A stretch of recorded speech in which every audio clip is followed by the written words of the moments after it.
Hello friend, mission crack दी गोल में आपका बहुत बहुत स्वागत है। आज हम फिर से एनसीईआरटी सार संग्रह की श्रृंखला में प्राचीन इतिहास के अगले टॉपिक का रिवीजन करने जा रहे हैं, जो किसी भी तरह के कॉम्पिटिटिव एग्जाम के लिए बहुत ही इम्पोर्टेंट है।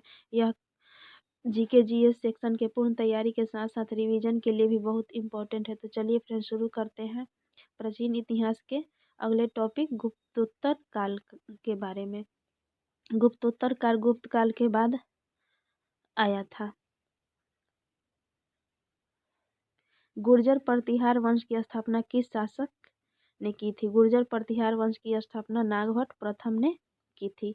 राष्ट्रकूट प्रथम राष्ट्रकूट साम्राज्य की स्थापना किसने की थी? राष्ट्रकूट साम्राज्य की स्थापना दंती दुर्ग ने की थी। गुप्तोत्तर काल में भारत में मुख्यतः किसका आयात किया जाता था? गुप्तोत्तर काल में मुख्यतः घोड़ों का आयात किया जाता था। मौखरी शासकों की राजधानी कहाँ थी? मौखरी शासकों की राजधानी कनौज थी। सम्राट हर्षवर्धन ने अपने शासनकाल में कनौज तथा प्रयाग में 2 बौद्ध महासम्मेलनों का आयोजन किया था। बाल विवाह की प्रथा किसके शासनकाल में प्रारंभ हुई? बाल विवाह की प्रथा कुषाण काल में प्रारंभ हुई।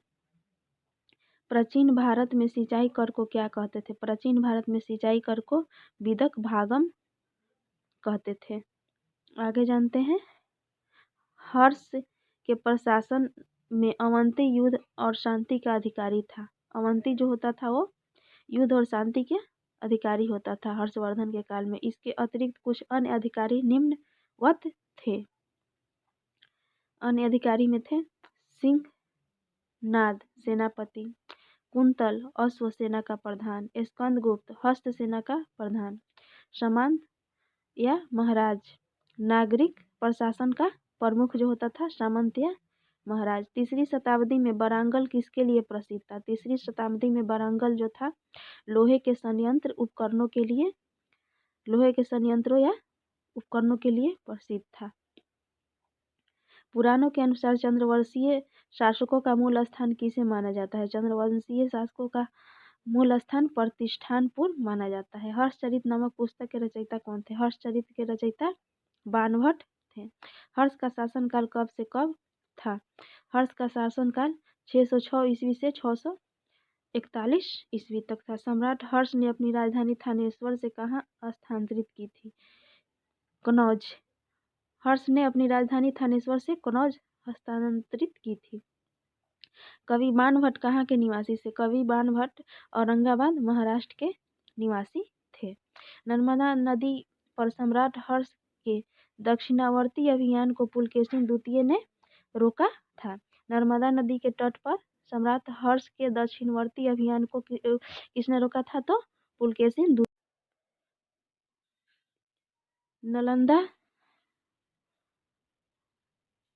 नालंदा महाविद्यालय किस राज्य में स्थित है? नालंदा महाविहार बिहार में स्थित है। बिहार राज्य में स्थित है। ह्वेनसांग किस राजा के शासनकाल में भारत आया था? ह्वेनसांग सम्राट हर्षवर्धन के शासनकाल में भारत आया था। भारत में नारियल की खेती कब प्रारंभ हुई? भारत में नारियल की खेती सातवाहन काल में प्रारंभ हुई। नारियल की खेती सातवाहन काल में आरंभ हुई।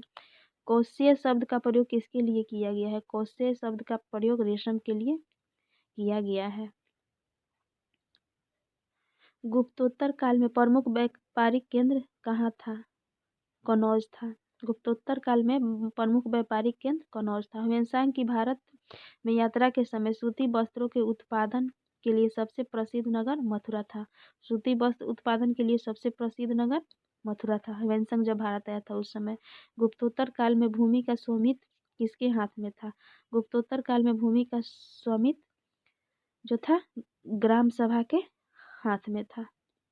भारत में सबसे प्राचीन विश्वविद्यालय है नालंदा विश्वविद्यालय। भारत में सबसे प्राचीनतम जो विश्वविद्यालय है वह है नालंदा विश्वविद्यालय। भीनमाल की यात्रा किस चीनी यात्री ने की थी? ह्वेनसांग ने। भीनमाल की यात्रा ह्वेनसांग ने की थी। चीनी यात्री इति सोंग ने बिहार का भ्रमण किस समय किया? इति सोंग ने बिहार का भ्रमण 672 ईस्वी में किया। हर्ष को 3 नाटकों प्रियदर्शिका, रत्नावली और नागानंद के रचयिता के रूप में भी जाना जाता है। हर्ष के 3 नाटक हैं, प्रियदर्शिका, रत्नावली और नागानंद। नालंदा विश्वविद्यालय को किसने नष्ट किया? नालंदा विश्वविद्यालय को बख्तियार खिलजी ने नष्ट किया। किस काल में जजमानी व्यवस्था कहलाने वाली एक नए प्रकार की सामाजिक संरचना का भारत में प्रसार हुआ? उत्तर गुप्त काल में। जजमानी व्यवस्था उत्तर गुप्त काल में शुरू हुई। चीन में दूत भेजने वाले शासक। चीन में भारत से दूत भेजने वाले शासक हर्षवर्धन।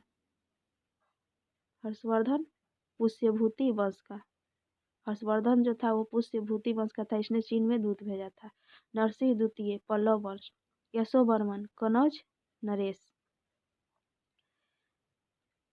कुलोत्तुंग प्रथम चोल वंश का था। कुलोत्तुंग प्रथम जो था वो चोल वंश का था, इसने भी चीन में अपना दूत भेजा था। मौर्य द्वारा निर्मित सुदर्शन झील। मौर्यों द्वारा निर्मित सुदर्शन झील कठियावाड़ में, जिसका जीर्णोद्धार शक शासक रुद्रदामन प्रथम ने करवाया था। किसने करवाया था? शक शासक रुद्रदामन प्रथम ने करवाया था। फ्रेंड, एनसीईआरटी सार संग्रह का यह टॉपिक गुप्तोत्तर काल समाप्त हुआ। इसके अगले टॉपिक का वीडियो बहुत ही जल्द चैनल पर अपलोड होगा। चैनल पर बने रहने के लिए चैनल को सब्सक्राइब करें तथा बेल आइकन के बटन पर क्लिक करें ताकि अगला वीडियो का नोटिफिकेशन आपको प्राप्त हो।